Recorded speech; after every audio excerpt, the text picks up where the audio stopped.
curang. Lagi ini nggak kelihatan sama aja. Ya udah nggak pakai background aja tuh. Oh iya. Tapi jangan, udah bagus background kita. Oh iya benar. Mana? Sorry. Udah yuk. Ayo. Screen-nya kelihatan nggak sih? Oh ya udah recording. Kelihatan. Orangnya juga kelihatan kok. Udah recording kan? Merah.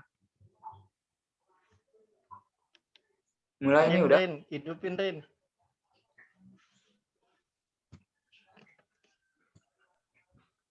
Udah recording. Lobet semua.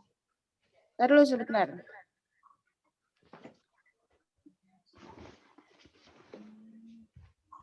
Oke, udah ini recording. Mbak Inun masih di sini kah? Mandi dia? Apa? Enggak apa-apa. Bubuk lagi aja juga enggak apa-apa.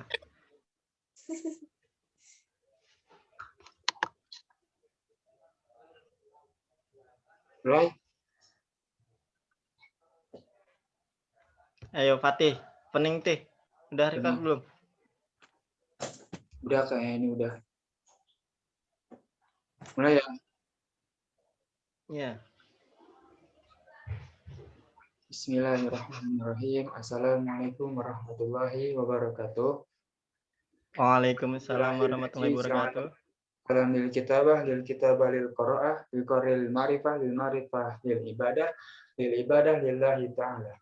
Rabbi sholli sadri wa yassir li amri wahlul 'uqdatam min lisani yafqahu qawli amma ba'du. Qablahu wa tashilan wa tafhiman lakum sataqalamu bilugati Indonesia. Kami dari kelompok kafilah IR Juanda akan menyampaikan materi tentang leadership dan motivasi.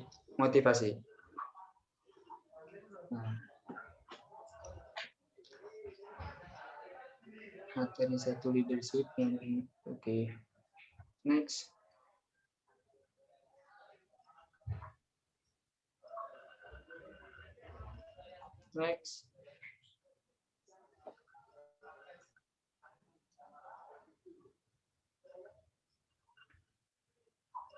Baiklah, mungkin di sini saya yang akan menyampaikan materi satu, yaitu tentang leadership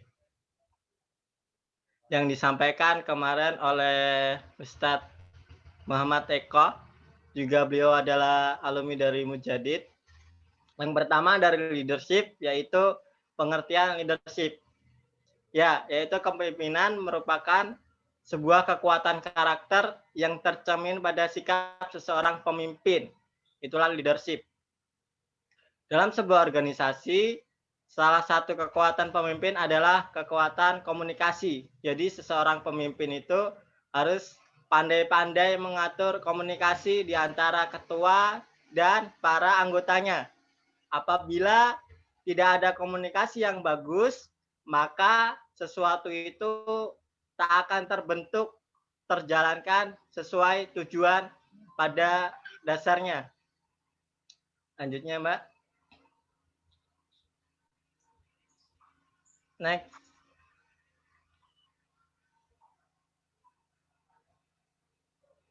Sifat pemimpin.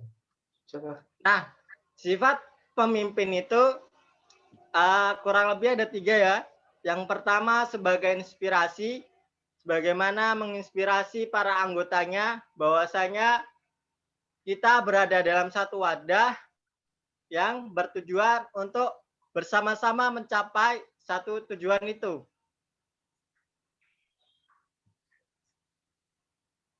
Yang kedua sebagai motivasi, memotivasi setiap anggota, memotivasi diri kita bahwasanya seorang laki-laki itu pastinya nanti menjadi seorang pemimpin bagi keluarganya. Bagi perempuan pun juga nanti akan menjadi ibu yang akan memimpin anak-anaknya. Itu pun juga nanti memiliki peranan-peranan. Kita harus menjadi motivasi kita bahwasanya kita juga adalah pemimpin bagi diri kita.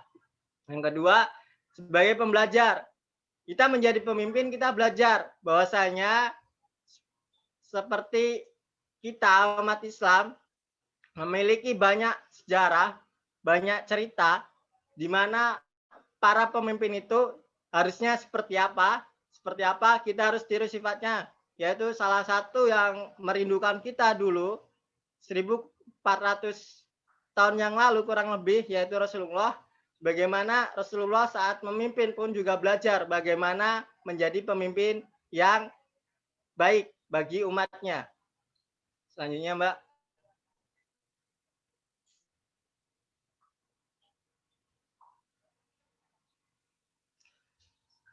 Peran pemimpin. Itu kemarin Ustadz Eka ya menyampaikan ada 4 dari beberapa ini peranan. Yang pertama modeling, memberikan contoh yang baik sebagai role model. Ya, seorang pemimpin sudah tentu harus seperti ini ya, memberikan contoh yang baik. Tidak mungkin seseorang pemimpin malah mengajari anggotanya, malah memberikan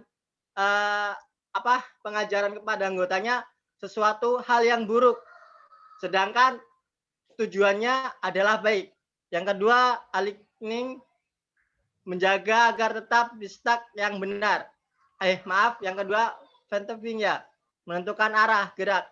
Jadi seorang pemimpin setelah menjadi contoh yang baik, maka dia harus menentukan arahnya, arah gerak sesuatu yang dia pimpin, menuju tujuankah ataukah malah menuju yang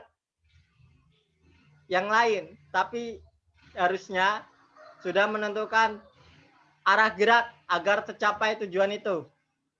Yang ketiga yaitu aligning, menjaga agar tetap di stuck yang benar. Nah, setelah menentukan tujuan, seorang pemimpin harus tetap menjaga stuck yang benar. Yang terakhir yaitu empowering, fokus pada pengembangan talent dan memberikan kepercayaan. Jadi kalau ada anggota yang bertalenta, maka kita harus mendukungnya dan harus memberi kepercayaan kepada anggota itu.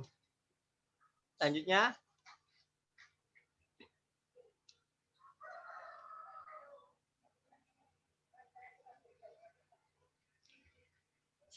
mungkin dari sini nanti akan dilanjutkan oleh Mas Fatih tadi yang membuka. Silakan kepada Mas Fatih untuk dilanjutkan.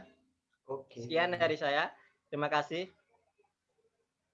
Nah, ini perbedaan beda sih. Bedakan. Ada di sini namanya pemimpin, orang yang memimpin. Jadi pemimpin itu orang yang memimpin. Ya itu orang yang memimpin itu kayak misalkan presiden, ketua kelas, ketua UKM, dan sebagainya. Pimpinan, kumpulan dari para pemimpin. Pimpinan itu seperti misalkan di dalam satu forum itu ada rektor, ada ketua UKM, ada ketua kelas, ada direktur, ada dan lain-lain.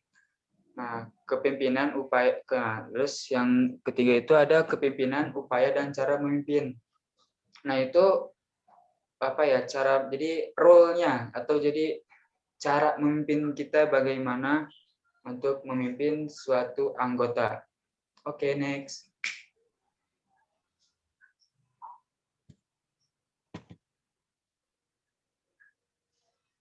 Manfaat jadi pemimpin.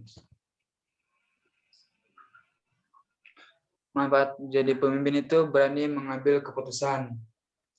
Harus berani mengambil keputusan.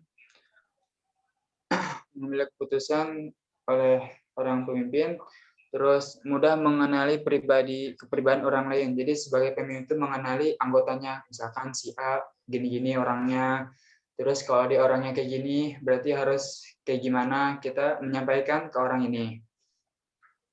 Terus pandai dalam menentukan sebuah strategi. Pandai menentukan sebuah strategi untuk mencapai tujuan bersama.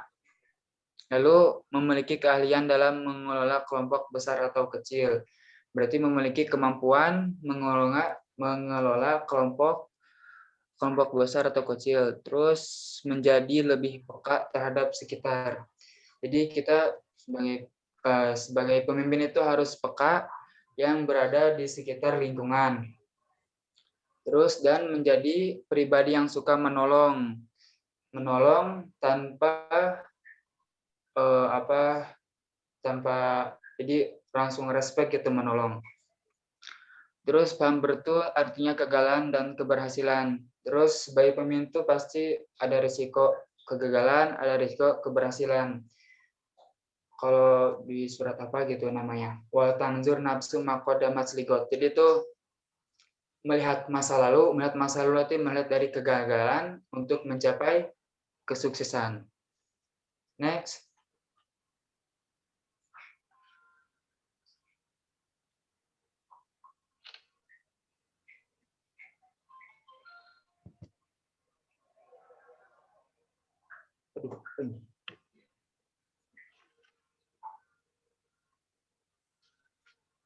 Bagian ini yang akan disampaikan oleh Rindi. Waktu.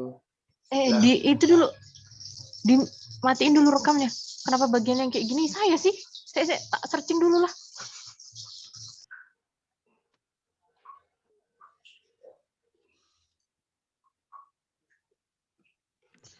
Sipa, kamu aja lah Sipa. Aku Ya, kesimpulan aja wes. Boleh. Nanti dipotong ya videonya.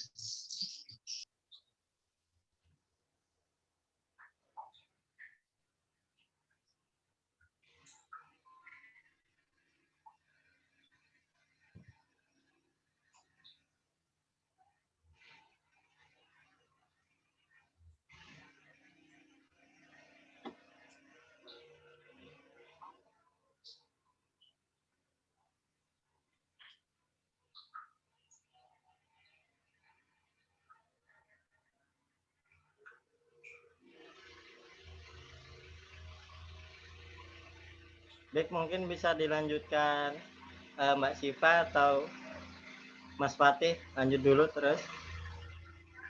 Satu shot lagi.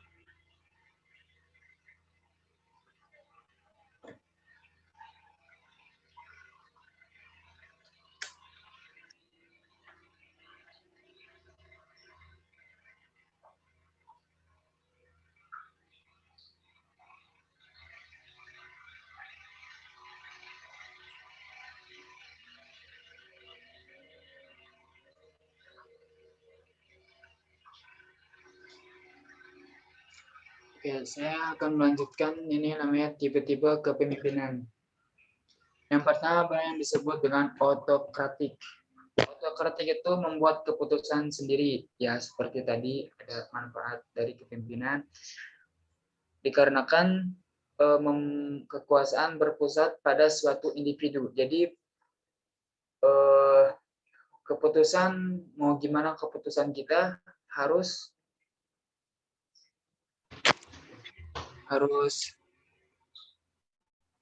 bisa melakukan keputusan sendiri.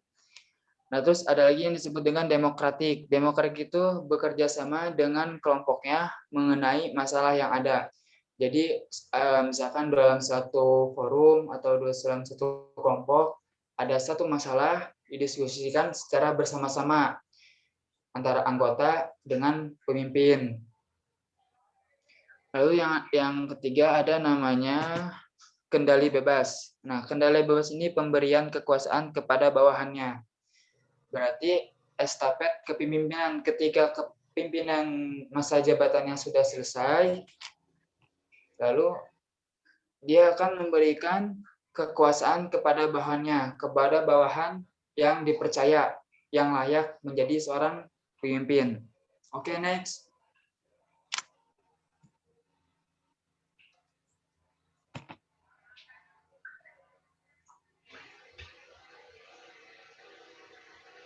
Nah, di sini ada bedanya ghost dan leader. Leader itu punya tanggung jawab melatih timnya dengan kemampuan-kemampuan spesifik. Jadi si pemimpin itu dia mempunyai rasa tanggung jawab untuk melatih timnya agar kemampuan-kemampuannya spesifik. Melakukan sesuatu yang tidak hanya karena alasan otoritas yang dia tidak juga punya niat baik mengubah suatu jadi lebih baik. Jadi melakukan sesuatu yang lebih baik kepada timnya, terus timnya yang bekerja dengan dirinya respect, bukan ditakuti. Jadi sebagai leader itu bukan orang yang ditakuti, tapi sebagai orang saling respect gitu. Nah, jadi lebih sering menyebut kami, bukan saya gitu, tapi kami. Lalu bos, kalau bos itu dia sekedar nyuruh doang, tak muruh wa tak mah, nyuruh tapi nggak ngakuin. Ngomong gini ini tapi nggak ngakuin. Tanpa peduli perkembangan individu, dia nggak peduli mau anggotanya mau satu orang ada yang bagus, ada yang kurang, setengah-setengah, 80%, 50%, dan sebagainya. Melakukan sesuatu hanya karena alasan otoritas yang dia punya. Terus ditakuti, bukan disegani. Jadi bos itu cuma bisa marah-marah doang. Lebih sering menyebut saya. Jadi apa aja karena saya, bukan karena kami. Bukan karena kelompok kami. Oke, next.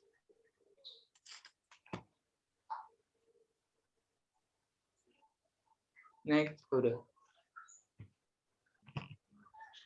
Materi motivasi keorganisasi. Oke. Yang kedua ada namanya materi kedua motivasi organisasi. Ya, motivasi yang akan dilanjutkan oleh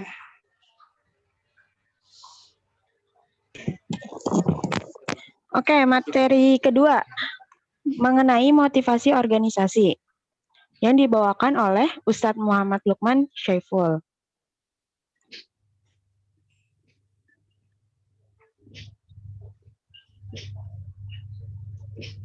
Oke, motivasi organisasi.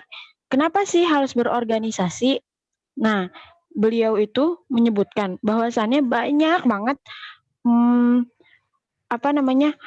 manfaat yang kita dapatkan saat kita mengikuti sebuah organisasi, seperti kita mendapat lingkungan yang baru, bisa bertukar pikiran dengan yang lain, dan sebagainya macamnya.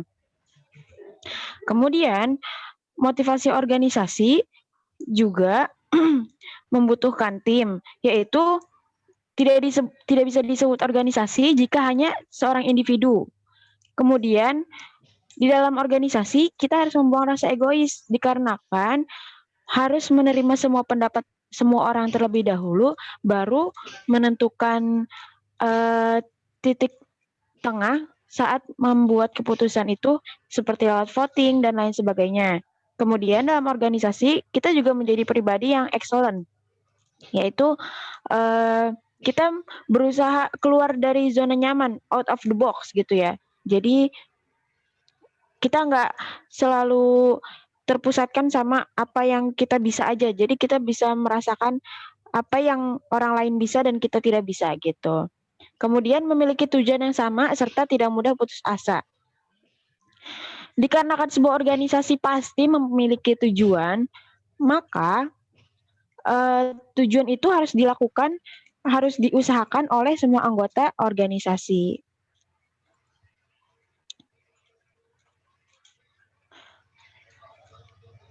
Nah, dalam organisasi itu nggak mungkin lancar-lancar aja, kayak ya udah tenang-tenang aja, nggak ada yang marah-marahan, pasti ada. Karena kamu selamanya nggak akan bisa memuaskan semua orang. Namun dengan bersatunya elemen dalam sebuah organisasi, maka tujuan organisasi pun akan tercapai. Jangan pernah berhenti atau putus asa, dikarenakan Allah masih ingin memberikan kamu nikmat tersebut jangan sampai Allah mencabut nikmat kita dalam berjuang gitu. Oke, kesimpulannya akan disampaikan oleh Mbak Rindi. Nah, jadi kesimpulannya kita tuh namanya hidup itu pasti punya motivasi gitu. Nah, jadi yang pertama kita tuh harus punya motivasi. motivasi untuk hidup dan motivasi untuk menjalankannya. Setelah itu, setelah kita memahami motivasinya, kita bakal jadi pemimpin. Yang paling sederhana adalah kita menjadi pemimpin diri sendiri. Nah, sebagai pemimpin diri sendiri, pastinya kita akan tahu dan harus mengerti kemana diri kita akan berjalan, kemana diri kita untuk mencapai tujuan. Udah, gitu aja lah.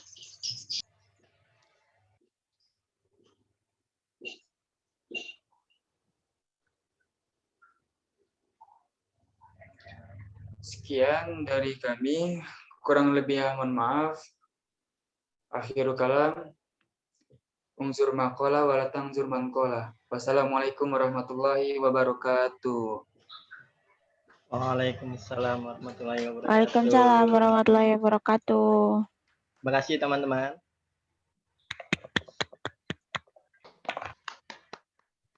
Ini yang ngedit siapa? Siapa yang ngedit? Apanya PPT-nya? Itu video. Ini si Fatih. Ya, si Fatih yang ngedit. Edit apa? Udah dipotong-potong, masukin.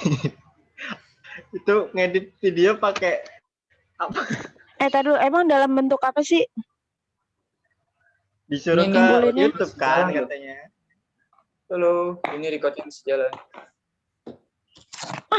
Ya kan. Lo berhentiin aja Halo. kan bisa dipotong.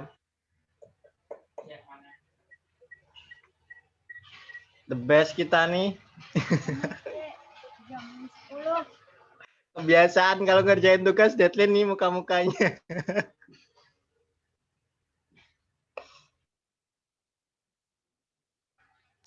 Septi mukamu kok abstrak gitu sih, kok bisa kayak gitu lah. Aku terlalu putih, terlalu manis jadi kayak gini. Kalau mau muntah silakan muntah. Hello my friend.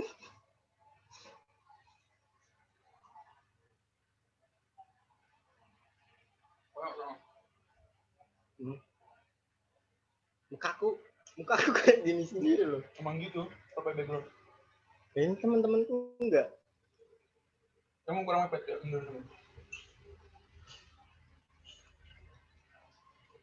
Sering kayak gitu ya? Aku waktu juga, waktu kayak gini, kayak background, mukanya hilang. Siapa nih? Ini Mbak Inun nggak ke sana kah? Nggak ke gedung kah? Atau udah di gedung? Ini masih record loh. Belum dimatiin. Kontrol R, woy. biar selesai. Cipa. Recordnya matiin dulu.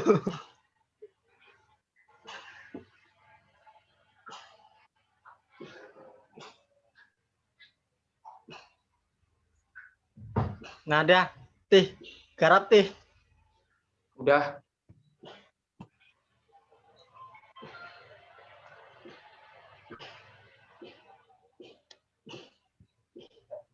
Lu mati. Itu masih ada tulisan recording tuh. Nah, ya itu dia recording, berarti sedang merecord.